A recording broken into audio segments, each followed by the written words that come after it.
how to fix WhatsApp chat backup stuck. So in today's video, I'm gonna show you how to fix the backup problem easily and fast. First thing you wanna do, open the settings on your phone, go to the apps manager, open the apps like this. Now on this page, you have to wait a few seconds.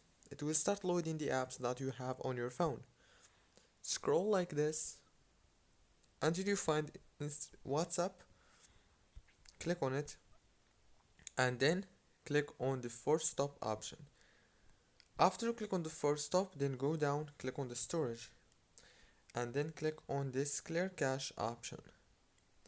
And that's it, guys. Now restart your phone, reopen the WhatsApp, and the problem must be solved. Don't forget to like, subscribe. Thank you for watching this tutorial until the very end. See you later.